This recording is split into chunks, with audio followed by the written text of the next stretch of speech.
ni ukuvuga ngo rero kugira ngo tuganire ku bintu bijyanye na tentative.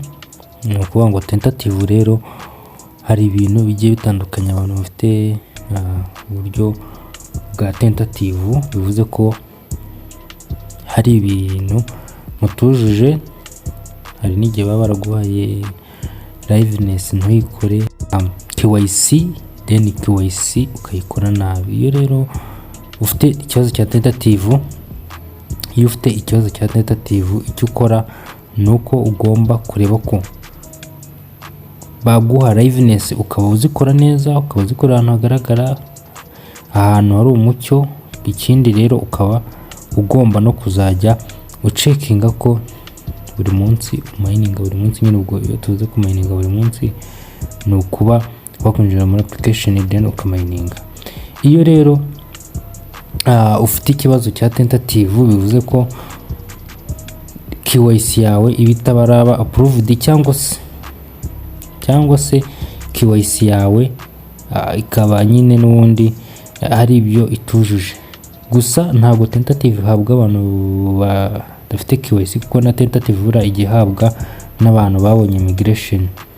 Bivuze ko n'ubundi liveness ihoraho, anytime baguha liveness bagira ngo bacekinge ko amakuru watanze ariyo, bagira ngo bacekinge ko wa muntu koko watanze imyirondoro n'ubundi ari we ukiri ku mayini. Ubwo rero ikintu ugomba gukora ni ugukora ya liveness neza, then bakacekinga neza koko ko wa muntu wari watanze KYC ari we n'ubundi ugifite liveness. Aha rero ibintu bikorwa n'abavalidator. Akenshi usanga abavalidator babahaye imyirondoro, bakabereka ifoto wenda iri kwiranga muntu, bakayihuza ifoto iri kwiranga muntu bakayihuza na video ufashe. Umuvalidator akaba yakapa ko ufite KYC cyangwa se KYC yawe ihura.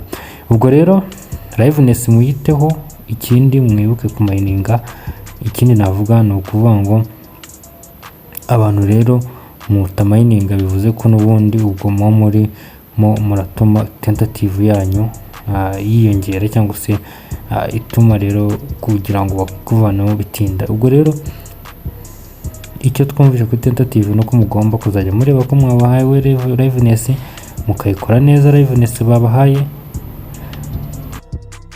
baguhaye liveness wacekinze neza, ukayikora neza. Ikindi ukibuka no kumayininga. Bivuze ko rero uba ugomba kuba wategereza then bakaba bakwapuruvinga. Ubwo rero tentative ngayo nguko icyo wakora. Bijondi barabivuze n'ubundi mu matangazo yatanzwe ejo bundi n'undi kuri social media zabo, bavuga icyaba cyatera liveness kuba rero ariyo bavuga ko liveness ishobora kuba ari imwe mu kibazo gituma abantu muguma muri tentative. Mugerageze rero mukurikize ibyo mbabwiye, murebe n'amavideo yabanje nagiye nkora. Ubwo rero nshimiye buri wese subscription. Imana barinde mwiko kugengo cyabare cy'umwaka ni 2025 nyine vuba ngaha nibwo open mainnet izatangira. Nshimiye buri wese subscription, mukomeze mukurikirana ko rero ibintu bijyanye na grace period nabyo vuba ngaha bigiye gukemuka, cyangwa se bagiye ku amatariki batanze 31 kwa mbere bagomba kuba mwakoze grace period yakemutse. Namwe mugerageze umwandikira aba support mubabwire cyangwa se kwa team mubwire ikibazo mufite. Nshimiye mwe ko Imana barinde, ndabashimiye.